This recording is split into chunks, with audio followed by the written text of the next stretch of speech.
You can find page 21. I think we can just have it in the background. I'll talk for a minute about I'll try to add a perspective rather than just talk about the subject, in the sense that from our experience at Citi is, since we don't manage any of these funds directly that I'm going to mention, I think it's really interesting to say there are a number of specialized groups that are and that are increasingly developing what we call impact, one form or another of impact investing. It's a big umbrella, this term.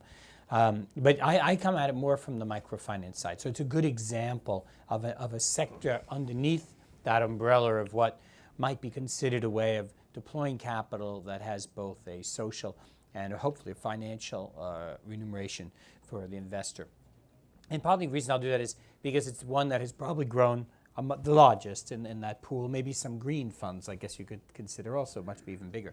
But the one I know. And for Citi, just as an understanding, is we work with a lot of microfinance institutions around the world. After 30 years of only doing it philanthropically, we're also the banker to many organizations.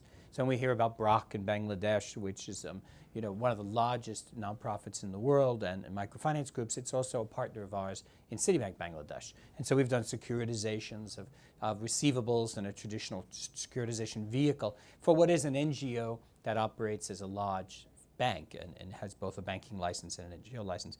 And then we also work with many of the funds and fund managers who have set up dedicated funds, and I chair a small fund, one of those funds, well, not that small, but they call the Microfinance Growth Fund with the IDB and a number of other investors.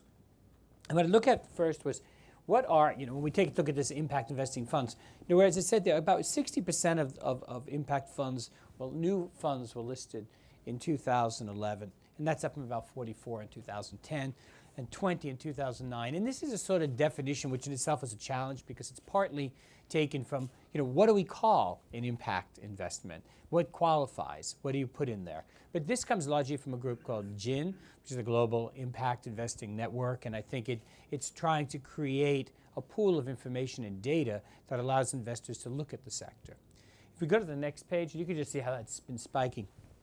The total value of the funds, according to GIN's research, is about 346 funds now, exceed over $40 billion in this pool of funds that is being captured. And I think more important is to just see the scale of change and the momentum at which this is occurring. And if we go to the next one, I think we want to say that microfinance investment vehicles is what it's called here, but basically a group of largely all kinds of funds, total somewhere in there at around $8.3 billion, which is a pretty good chunk of that $40 billion. And it is mostly debt. I'd say most of the funds are debt. The oldest, in many ways that's interesting, is a group called Blue Orchard Managers, which is actually a listed fund in Luxembourg. So it's the one that has liquidity to some degree. Hopefully not too many people come to cash it in, but it is a listed fund. And then there are increasingly funds that have equity participation as well. So that takes you a little bit further. That's been growing at a pretty good pace, as you can see there. And that's just from the surveyed participants. When you go to the last slide I have, it really was to say, but who were the investors in those funds? And I think that's something that's interesting. Is it just an illustration, or when we talk about impact investing, and certainly in microfinance, which has had a longer lead time than many others in the area of investment. Still about 30% of public funds, and I would have thought that was even bigger from my own interaction, and I mean public being the multilaterals, the bilaterals, all sorts of agencies, the alphabet. And then you have when you get there, about 43% institutional. And that's quite a mix. There are pension funds in Europe particularly. There are some fund insurance companies in Scandinavia and elsewhere. But if we look at those two groups, and then you get down to what I think was important for what Arthur said, there's only 12% is retail, which for this kind of fund is probably a good number when you think of how early stage it is. 3% high net worth. But the nonprofit sector, with that large pool that we were talking about, is somewhere around 3%. Now, the nonprofit sector is a big funder of this development of the microfinance sector, the impact investing sector, but getting past the chief investment officer is very hard. They tend to be the ones who will give, the budget agreed every year, and in most of the U.S. foundations we know, it's that 5% that, has to be spent. IRS seems to set most people's goals in life. They must use 5% of the endowment. And so that's what's largely going out the door. But what we then find is most of the endowment itself, as Arthur said, is diversely managed for growth, and in a traditional way it might have negative screening to take out certain types of investments that could be embarrassing or to the organization. But the bulk of most of those endowments for private foundations and others is invested in traditional investments or widely. And so why is that, and what does that mean for impact investing in a way? What it meant for microfinance was, part of it is that the sector itself doesn't have that many offerings. When we look at the size of most funds, they're very small. They're almost all illiquid, which may not be that big an issue if you would expect that of some of the sector. But it is small. There aren't many listed. They are mostly privately structured and closed-end funds.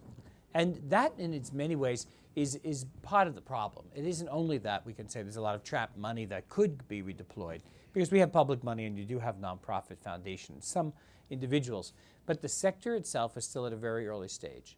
And so it's a really interesting time for those who know a lot more about how funds should operate and what would be required to put capital, because from this perspective, interested investors can help, I think, to frame some of the discussion.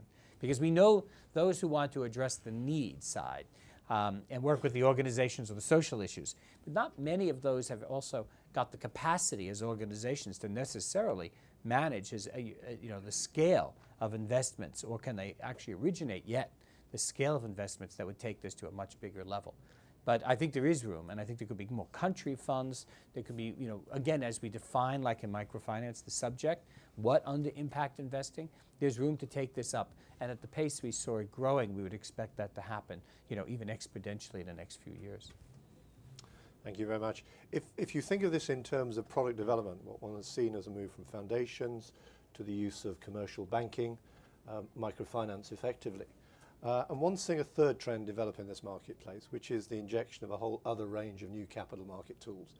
Still in its infancy, but one of the classic examples of that is probably the application of structured investment product, multi-staker structured investment product, which gets us into the issue of impact bonds. Jane, I guess you're probably best qualified to comment on that. Thank you. I think that's exactly the right introduction to our work. I'm from social finance in the UK. We're an intermediary. We tick on Arthur's list of functions at the beginning that the market needs. You have capital market products, you have intermediaries, and you have people working with outcome type products, and that's the area that we work in. We're young and at the early stages of exploring how you can develop products which can capture both the social purpose and capital that can be put behind that social purpose in the way that the two that are aligned. So we're best known as an organisation for something that's already been mentioned a couple of times as a social impact bond. It's also called in the developing markets a development impact bond. And if I can call up, I think it's easier to illustrate what we're doing here with a picture. So if I can call up slide 14. So a social impact bond is a financial instrument which centres on a particular social purpose. And what we do is we enter into a contract, usually with a government, but it could be with a donor agency, where the government is willing to pay for success for the delivery of certain specified outcomes. In order to deliver those outcomes, we will identify a range of providers, NGOs, who have the capacity. It may be one, but it may be multiple NGOs that need to be brought together in order to shape a set of services that can deliver the outcomes that will achieve the social gain. That needs funding. Social providers don't generally have the capital to enable them to provide services and wait until they're paid. So we then draw in investors, and the investors fund upfront the delivery of the services.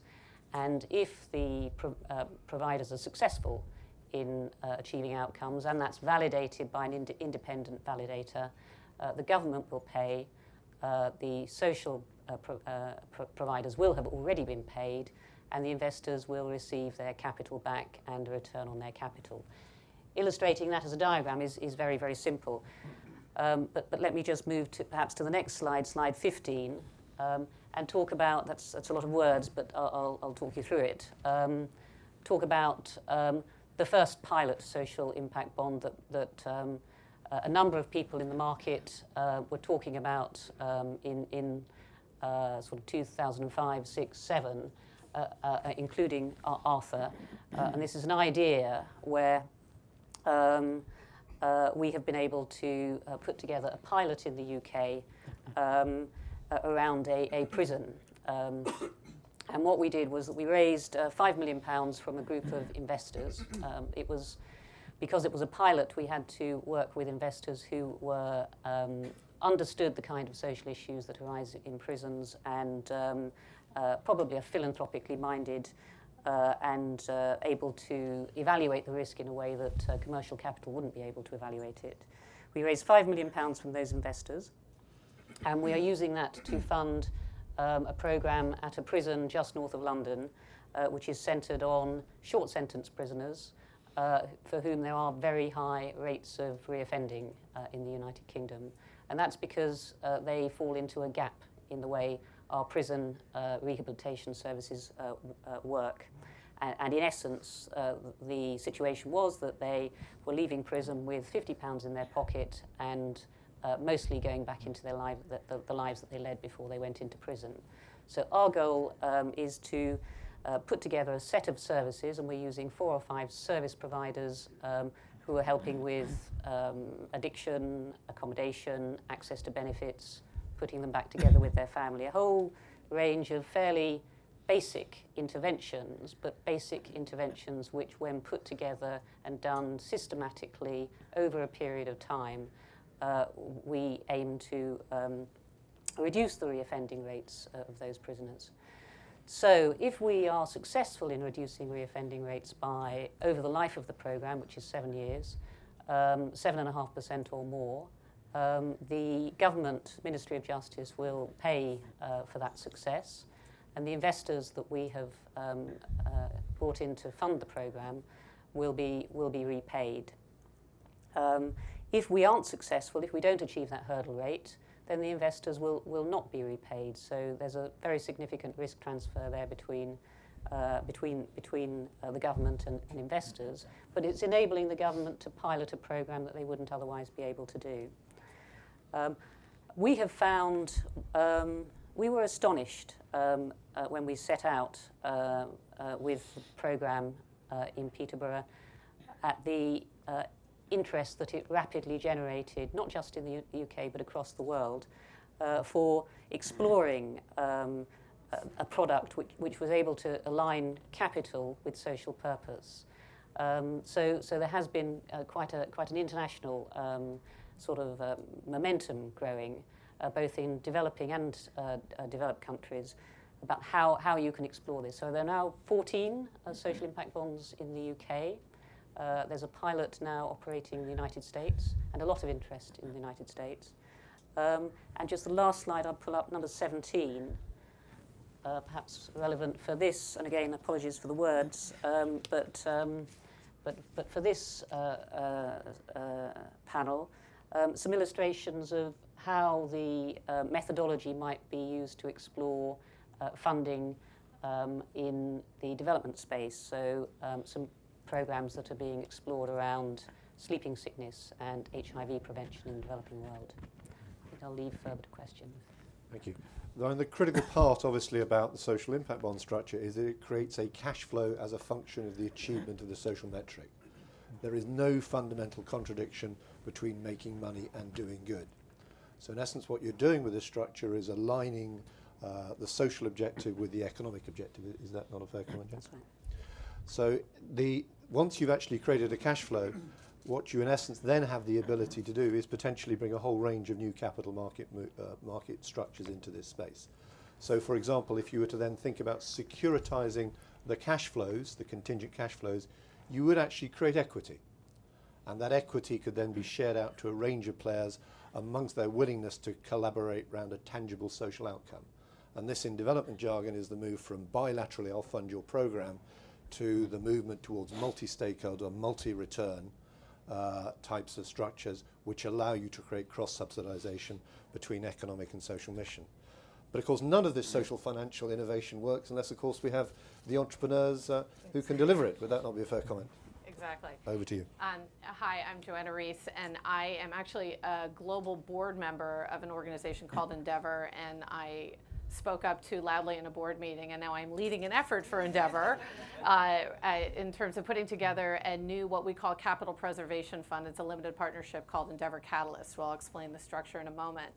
Just a background on Endeavor. Endeavor was an organization that was started about 15 years ago where the co-founders said, all the work that's happening in emerging markets is in microfinance. What about the entrepreneurs who want to build big businesses, who are really at the top of the pyramid? Where do they go? And in evaluating it, they realized those entrepreneurs face many, many barriers that entrepreneurs in places like the US just do not face, and said, could we create an organization to support them and really build large companies to produce high quality jobs and essentially create a middle class in these markets. And the way that the model works is when we go into a market, we really target the controlling wealth of that local economy, whether that is family-owned businesses or corporations, and we ask those local leaders to serve on our local board. They also put up the money that gets us launched in those markets, and then we put a search and selection team on the ground who looks under rocks and around corners to find these entrepreneurs and puts them through a very rigorous process to put together a business plan that demonstrates that they can build a business at scale. And ultimately, entrepreneurs are brought to what's called an international selection panel, and we bring in business leaders from around the world, and if the entrepreneurs are selected, they become part of Endeavor. To talk about how difficult it is to ultimately get selected, we've screened about 34,000 entrepreneurs and selected under 800 in 15 years. But when you are selected as an Endeavor entrepreneur, we open up a whole host of resources, whether that is MBA talent from top business schools, partnerships with some of the major consulting firms and accounting firms who go in and provide a whole host of resources. We open up a global network. And our goal in any market, we always said, was to have a 1% impact on GDP and within the entrepreneurs that we support. And in some markets, and even countries like Uruguay, we're over 4%. If you look at the results of our entrepreneurs last year, they produced about $5.5 billion in revenue, created about 120,000 high-quality jobs, again, middle-class jobs. It's interesting, we just also did a study and we asked just the employees of the companies that we are supporting, has being part of an Endeavor company now changed the outcome for your family? And 92% of the employees said, my children will have access to better education because of being part of this whole ecosystem. So, and more than 80% said they actually want to go on and become entrepreneurs themselves. We started in Latin America. That was where Endeavor the first set of countries Endeavor went into. We're in South Africa. That's the only, and Egypt are the only African countries we're in. We have a fair amount of presence in the Middle East now. And what is fascinating is we are now being asked to come into countries like Poland, Spain, Greece. We just launched. I went to the Endeavor launch in Greece, and the chairman, who ran a number of large shipping companies and other businesses, gave a speech about just the economy there, and it was probably one of the most depressing talks I've heard in a long time, and said, if we don't have an organization like Endeavor here creating an entrepreneurial ecosystem and an entrepreneurial culture in this country, our future is really in peril. And what's even more fascinating about now the pull to come into Western Europe is we've just are launching Endeavor Miami, Florida, where you would think the US is not an emerging market, but if you look at the income distribution, the profile of places like Miami, it looks like an emerging market. And can we create a culture of entrepreneurship? So Miami's a test market for us, and Detroit may be another one in terms of US markets. But like any not-for-profit, our growth is limited by our ability to raise philanthropic capital. And we said, could we come up with a vehicle that could provide something to investors, but at the same time provide capital for Endeavor so that we could have a much broader reach? And we just launched, literally, we finished the limited partnership agreement last week, so this event is very timely, something called Endeavor Catalyst. And what Endeavor Catalyst is it's a capital preservation fund. The fund will invest. I'll talk about how it invests and then the structure of the fund itself. The fund will invest in Endeavor entrepreneurs when they're raising $5 million or more from a qualified institutional investor, and we take a 10% position in those rounds of financing in each round. We do it metrics based. We don't have an investment committee that says, I like this investment in a tech company versus this one in retail. It's any Endeavor. Once you're an Endeavor company, if you're raising money within that structure, we participate with 10% of the round. An investor in Catalyst, we call the capital down in the same way it would be called down in a venture capital fund. A small commitment is made up front when you commit to being an investor in the fund. The capital will be called down over 5 years. And as returns are achieved, the investor gets their money back, plus a small preferred return. And the balance of the returns, there's a not-for-profit piece that invests a small 1% of the round. 99% of the 10% comes from the limited partnership. And we are able to allocate profits over to the philanthropic piece on a tax-free basis. So the investor gets their money back plus a preferred return, and Endeavor gets the balance of the returns tax-free. We did a historical look. We said, had we had this fund in place over the last 10 years, what would we have returned on invested capital? So under that same structure of $5 million or more, and it would have been 2.96%. So almost 3 times invested capital. So we feel very good about our ability to provide the returns back to the investors because they get their money first and then Endeavor gets the excess. But we are quite excited about the ability to bring money into Endeavor to really help fuel our growth. And in the near term, that money will probably be used more by our global organization to continue to grow. And over time, we hope that that fund becomes evergreen and continues to be a reinvestment vehicle in our entrepreneurs. We could take questions at this stage. You saved me. If you could say who you are, it would be useful. My name is Tony Irving. I'm from the Governor's Office in the state of Illinois, and my question is for Jane Newman. We recently accepted a grant from the Rockefeller Foundation to look at social impact grants.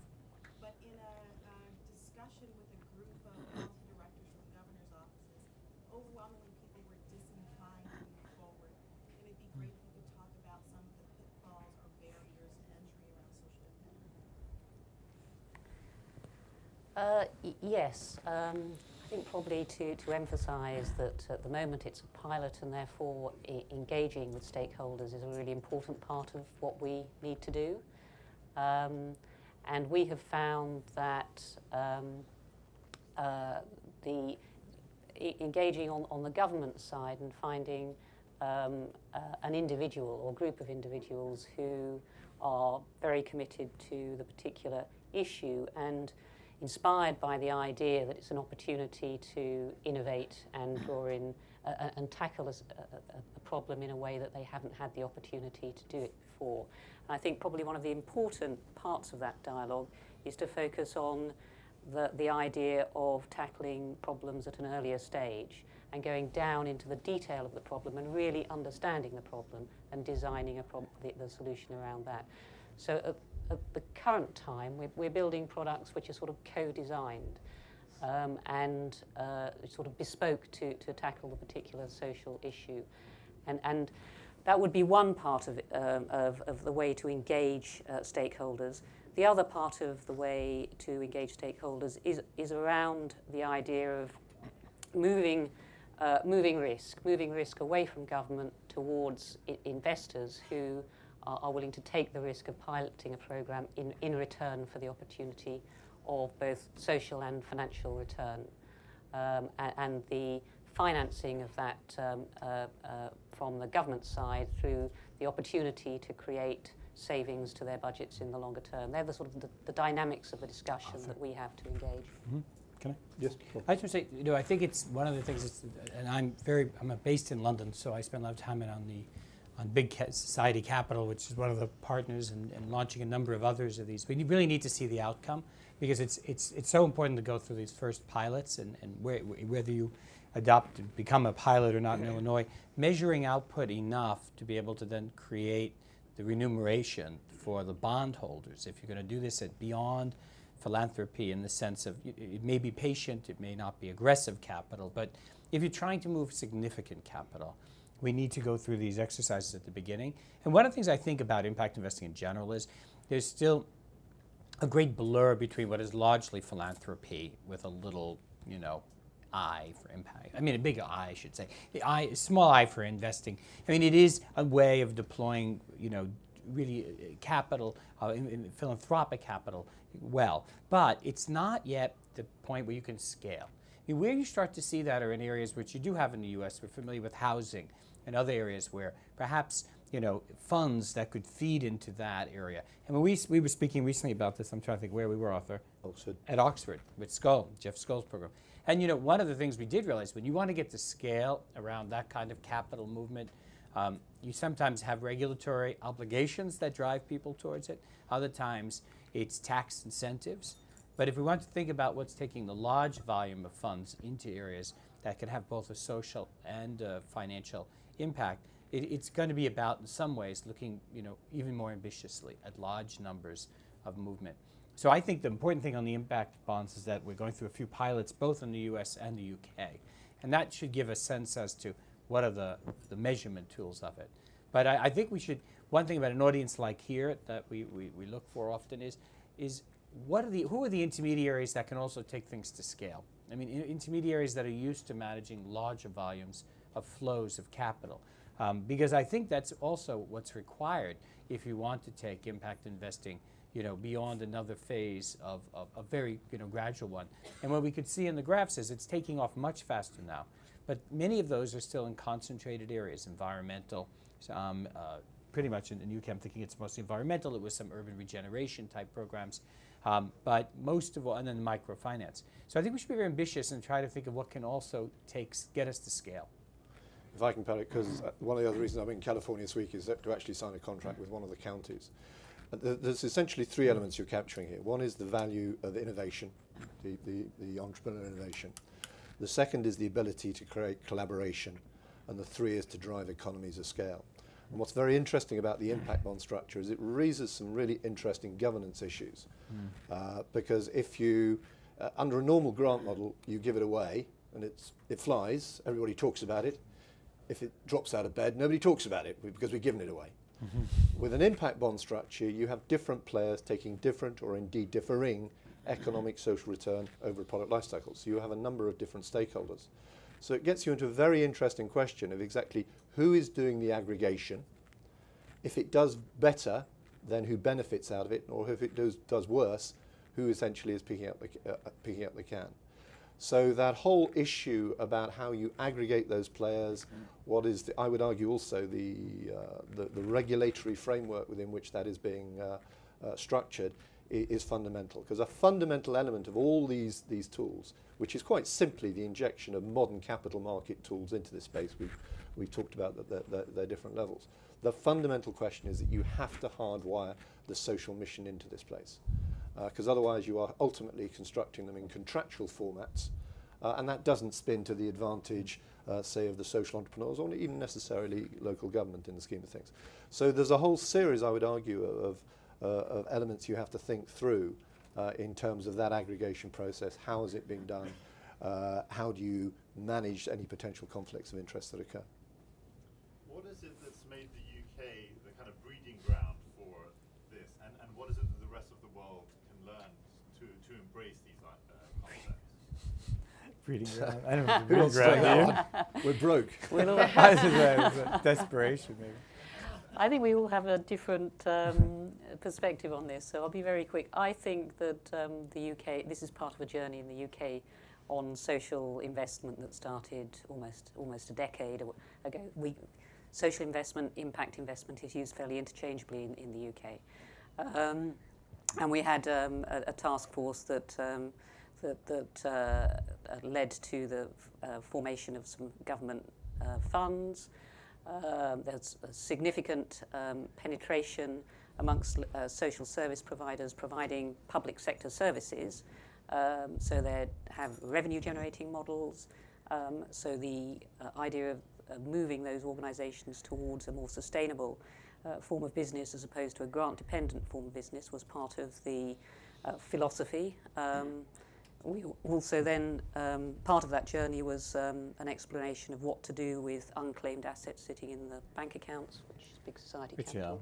I mean, so Ron Cohen, if many of you know, one interesting connection to social impact in the UK is, Ron Cohen was the co-founder of APACS, so he would have been at these kinds of meetings, I'm sure, for years and years if he's still not, at Alan Patrikoff from New York.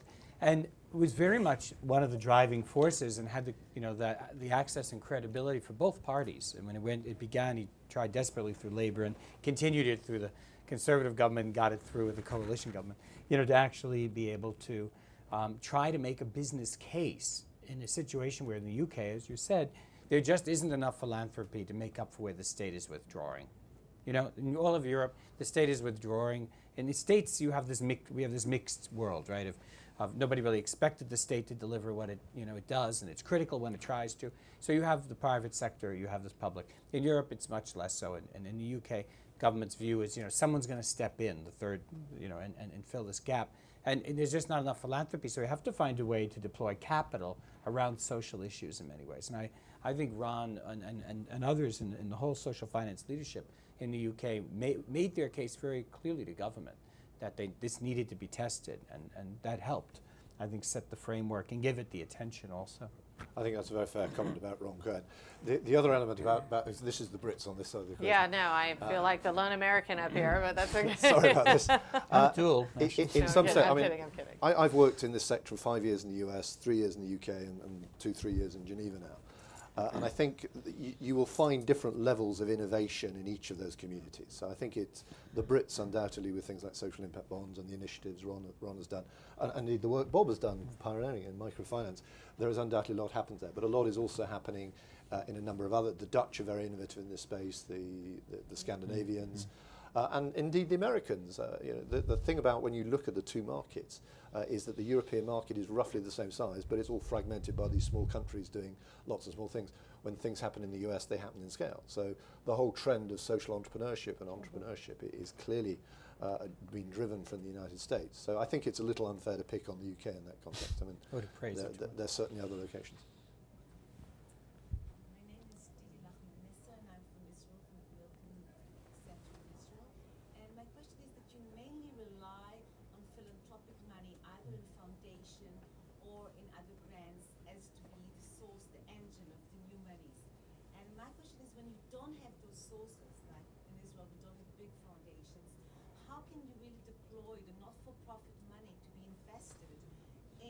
social and financial enterprise, as you have described, when we didn't develop a measurement method that really answers their expectation as to the social revenue along the financial assets, along the financial revenue. Bob, do you want to take that one?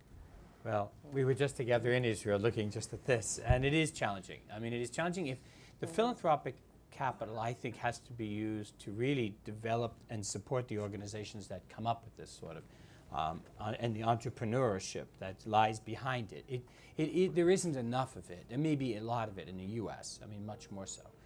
Very large endowments, right? We know the Gateses and the others, and the Rockefellers and those funds. But many of those, remember, have large endowments, unlike the Gates, which intend to live on for a very long time. So they give away their 5% a year, and their endowment is a force that you need to use for investment. But in many other places, that isn't the case. So I think, and including in the UK, the philanthropic capital is an important part of building the institutions that are the intermediaries. And in the US, for a long time, philanthropy really has built many of the intermediaries in community development in the US. They've been supportive of it, and they've helped with the testing and the innovation and the piloting phase. But then it's really a matter of making the case and finding sometimes the policy incentives to that untrapped money, and whether it's in the pension funds in Israel, insurance companies, I mean, many endowed, that type of an endowed long-term investors, the public pension funds, can they invest? But that too, there needs to be seed money, and it probably isn't going to be the capital so much as it's going to be the operating and strengthening of the intermediaries. Yes, I think the only thing I would add to that is it's about building a track record. It's seeing the outputs of these early pilots to show that this is not a wacky concept, which is a one-off. It's something where you can build real value around achieving social outcomes. that is investable. And I think that we are building the blocks of that within what we're doing at the moment. But it's sort of, we say it's kilometres, not millimetres, in terms of where we need to go. Yeah, and it's almost, we almost have the opposite problem with Endeavor, because we're about investing in entrepreneurs or supporting entrepreneurs who are building hopefully high profit, large scale businesses. And that sometimes is a tough social connection for people. And we, in terms of the investment fund, there are specific returns, obviously, that we achieve through liquidity. But even just making the link that we say we're providing high quality jobs, sometimes for people doesn't, I don't know, feel like it fits their social mission. So the traditional, is that an That's alarm? an interesting call. Oh. No, it's gone. But traditional funds that would go in to support social enterprise don't really fit with what we do, and that's why we've had to come up with this new vehicle to try to attract capital from just high net worth even individuals. May I have your attention? May I have your attention, please? Our hotel response team is investigating an alarm that is sounding. Please remain calm. We will notify you with further instructions. Thank you.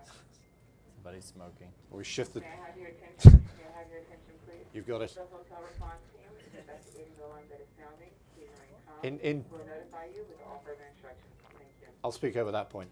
If you think about the 41, one of the bullish long-term arguments for foundations is the $41 trillion that will be transferred in the next 40, 50 years. And some people point to this as a new golden age for philanthropy. If, however, when you run your maths through and you realize that, I won't run you through the maths because it's going to take a bit, but in essence, you will realize that when you look at that mechanism, there is only going to be $5 to $10 billion that actually reaches the front every single year. Philanthropy and the foundation model is not the solution. It is an unleveraged model. We have to find mechanisms to engage the private sector. When you realize that we lose 20 to 50% in the bilateral negotiation of capital, in sub-Saharan Africa's case, you then lose 80% is the statistic as flight capital within 18 months. And then you end up with the last 10, 15% that is administrated on the ground by small fragmented organizations that under a grant system have absolutely no reason or incentive to collaborate together. And then somebody's going to tell you, you measure the metric on that. That has everything to do with the transmission and the incentive process. And in some senses, the opportunity in this marketplace is the inefficiency and the lack of collaboration that exists in it. And what money is an incentive structure. And our incentive structure is to fragmentation, not collaboration at scale. If I could just pick up on that, I absolutely endorse what you say. We see the introduction of the investment capital as disrupting a relationship between government and service provider and driving delivery on for the service provider. So first of all, you have to design the outcomes that you want to deliver. You need to know that you can measure them, and you need to be able to collect the data to measure them. And then when you're actually operating the program, you need to use that data to move the money around in order to deliver the objectives, because you start to see performance, and as you see performance, you drive delivery.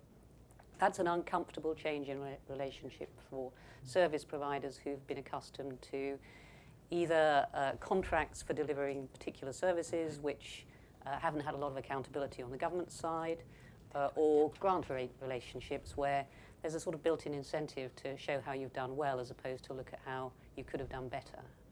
So around that delivery and the introduction of that additional perspective from investors who have an incentive to see a return makes all the difference.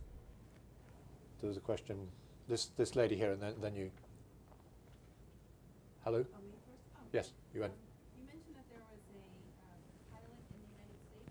Is it also around the prison? Can you talk about what that is? Yes, it's New York City have set up a program which was the upfront funding has been provided by Goldman Sachs, and there's a guarantee supporting that from Bloomberg Philanthropies, and it's about a $10 million program centered on youth reoffenders at Rikers Island prison. And using that as a case study, setting that up, let's take a case study. Who do you approach first if you wanted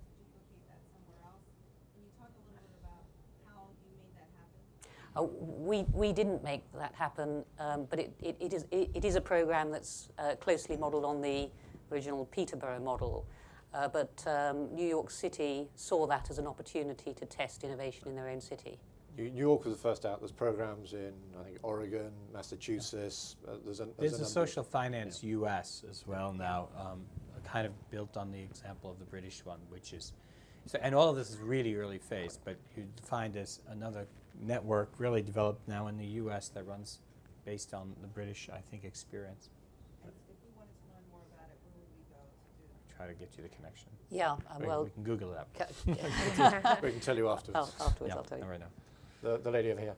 Yeah, I was just going to ask, could you give more examples of social impact funds that operate in the U.S.? You mean funds specifically, or impact funds, or Social impact funds. do you want to take that, Bill? No. They're not as, I mean, the ones I think of, there are small ones that are, again, they tend to be international, I think about, that work domestically. Well, I mean, I guess the way I look at for parallels, which is not something I've worked on directly, is where we've had, not all of them listed, but and where foundations were very creative early on, was some of the work in about affordable housing, where you've had collaboration. They look more like sometimes syndications than they do funds, and you may not need a fund, because a fund is a costly thing with a lot more disclosure than you might require if you have just a group of professional investors or other institutional investors together. But we don't have a lot of history of it. We tried, for example, there's a group called Calvert Foundation, and Calvert linked the Calvert funds originally, but it's independent. And they have a fund which has a lot of investment with community development finance institutions in the U.S., CDFIs. And we tried to, it was interesting, we asked them to manage some funds, a city's own funds, not client funds, about $200 million we put up to, that they could put into small business. Really wanted to see if going through CDFIs to smaller community development finance institutions spread around the country could get more capital into small business than only organically through the bank lending and the bank process, right, and running in parallel to it.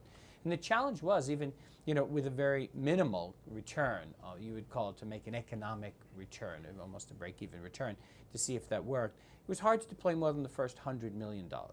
And really what it revealed to us was, which surprised us because we thought we might go even higher, was that the capacity of the intermediaries was still limited. They were very limited, and you raised that author in Africa and elsewhere, because they're very local, and they're mostly funded with philanthropic resources for their daily operations that are largely linked to their being very local. So what's so important is what is the capacity of the intermediaries? And in microfinance, it took time till you had fund managers in Geneva and Zurich and elsewhere too, and the Dutch ones that are handling tens of millions of dollars, to get it out and to be able to handle volumes that institutional investors would be willing to work with and put capital at play. So the U.S., that was our example, and Calvert Foundation does have a fund. It issues notes and has for some 20-odd years. So they were one of those intermediaries that was trying to take this to a more conforming, scalable model. Gentleman over there. In a previous life, I was the state health commissioner for the state of Illinois, and thereby responsible for all the health data in our state. My question is, and I had plus minus confidence in our data. Given the data is going to be important to determine whether or not things succeed or fail, how have you dealt with that? Have you had challenges with getting good data that measures outcomes that matter? Yes, I mean, again, I should emphasize, we're still at the pilot stage of developing these products, but when we are working on it, we spend the vast majority of our time, diving into the data and trying to understand what's there, what's not there, what it seems to say, and how accessible it is, and having the right kind of data that's aligned to what the commissioner actually wants to pay for in terms of outcomes, and being able to track that's absolutely fundamental. We have, it's often not perfect.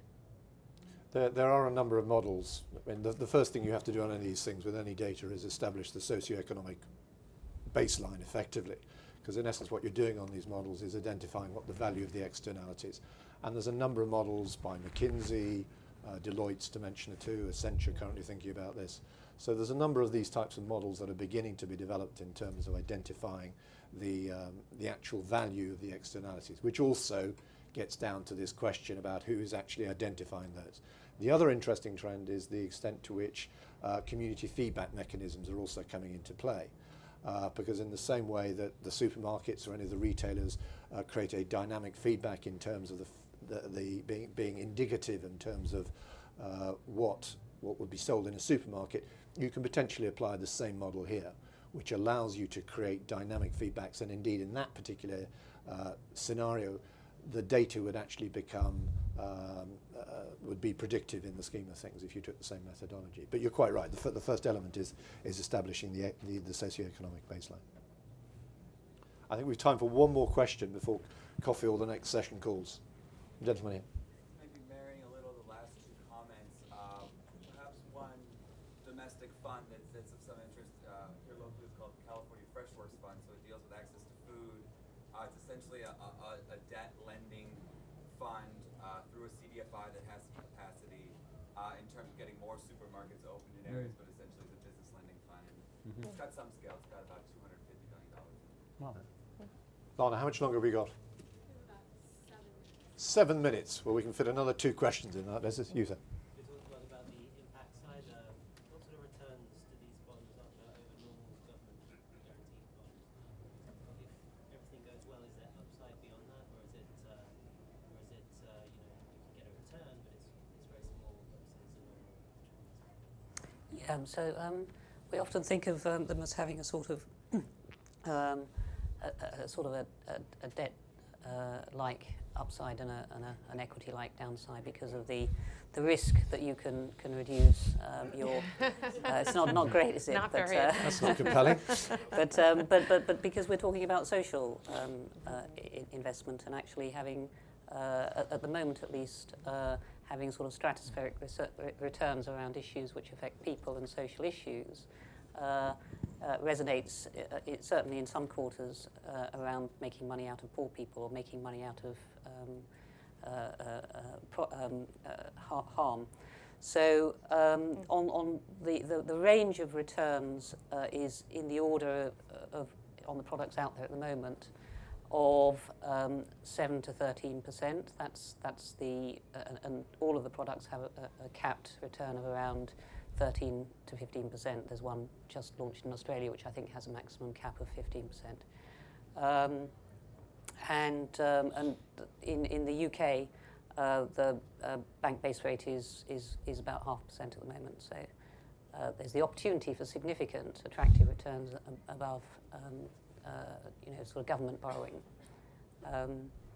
But also from a government funding perspective, that needs to price risk appropriately, because obviously if it is successful, they will be paying substantially more than they would have done if they had invested directly. So.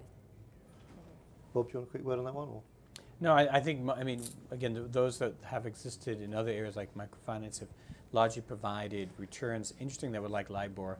It was more on that. It was that sort of almost a fixed rate or a floating rate, or LIBOR. They did better in many cases than we had expected. But if you were trying to do a risk-adjusted return, no, none of this would work in your model. So you're going to find somewhere to put this that is not going to go mark to market and use a risk-adjusted model. And that's, of course, one of the problems banks are even to hold this would be on any kind of Basel treatment. It would be, punitive in terms of how capital would be applied to it and all. But it really is more of a sort of fixed income expectation if all goes to plan, I think would be fair to say. I can tell you from the perspective of the deals we do, they fit into 2 aspects. One is larger serious foundations that we see looking to do projects. They would be a calculation whereby you would do an investment that gets a 2-3% return as opposed to a grant. The other, you'd find equity type returns. The largest deal we do, for example, is around trying to raise $400 million for the guarantee entity I mentioned earlier. The IRRs on that are 25 to 30%. So there's a whole range of IRRs in the structure, as you would imagine, a whole series of different financial products that you're injecting. The critical point to note is that this is, as Bob made, a market at early stage. There is limited economies of scale. And the real challenge, and this gets to your point, which you made, Jen, is the ability to actually begin to think about moving these structures to larger replicable scale, which drives the cost structures down. At the moment, we structure these things one by one, issue by issue, silo by silo, and it murders the sector. That's true. No, she has This gentleman, I think, and then the last question there. You had a question, sir. When it comes to the treatment of the taxable gains from these bonds, has there been any talk about making them tax advantage for investors, like we have munis here, just to make them more attractive? I would just say the Dutch had an approach that was creative that way, and why some of the funds were listed there for Dutch investors. The returns were tax-free. I'm not sure if the new governments have changed that, but I mean, it was always, it was the example, as you say, of finding a fiscal stimulus. I mean, how do you get people to invest in here? And in many ways, it's sort of like, saying this is the equivalent of making a grant, for some component of it, because you're foregoing income. Now, you may not, you're foregoing income because you're applying it in a place of public service. But I'm not aware of anywhere else in the UK. I don't think we have any different tax treatment for it today that I'm aware of. No. Sorry. I mean, there's a whole debate about the injection of tax advantages in this space, when clearly foundations have them by definition. And potentially some of these things could be actually structured as munis, because again, if you think about this in terms of cash flow terms, once you've got that cash flow, you can rejig it and structure it in many potentially ways, which is, I think, where you'll see product development. It does get into a very interesting issue dealing with tax authorities. Because, of course, any message to treasuries at the moment that says it's going to increase your bill is not a deeply attractive argument.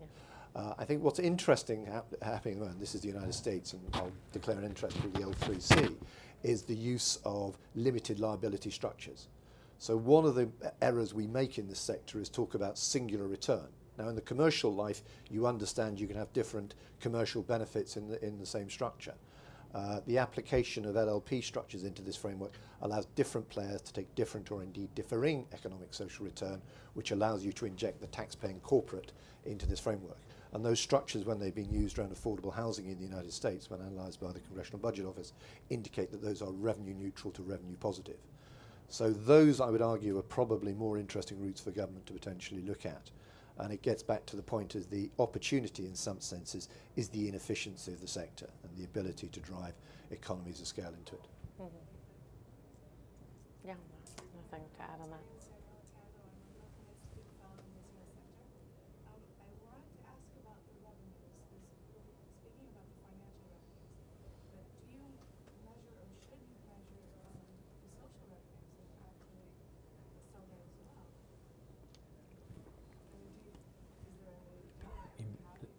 Social output or the revenue? In what sense?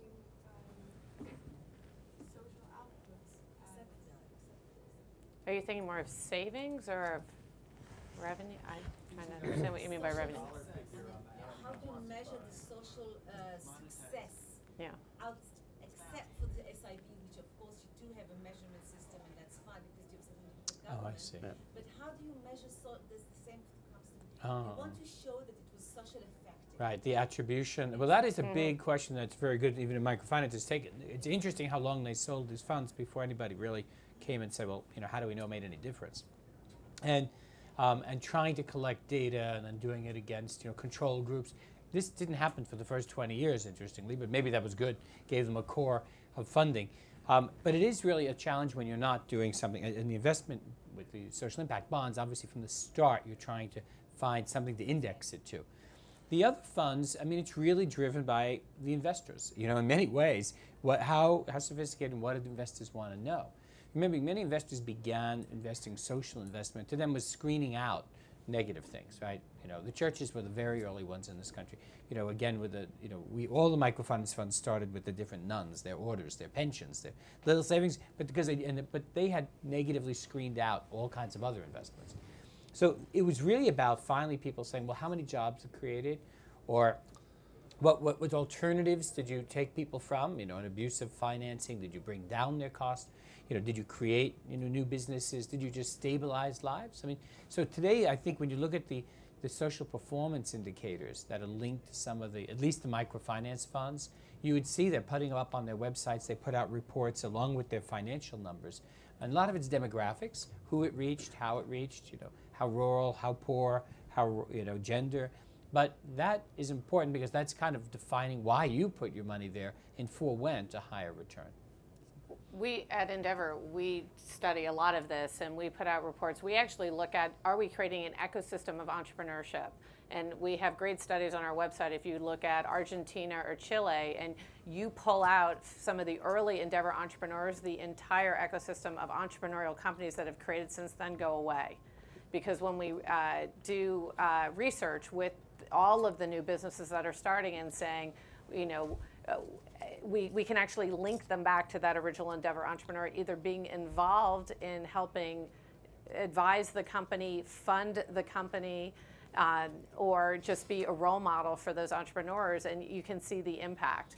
And that's just another way that we can, you know, demonstrate. And then we look at the size of those companies and how many jobs they're creating, and look at how that whole ecosystem is being created. I can see a yellow sign being waved at us called session over. It remains for me just to thank you all very much for your time. Thank you. Thank you.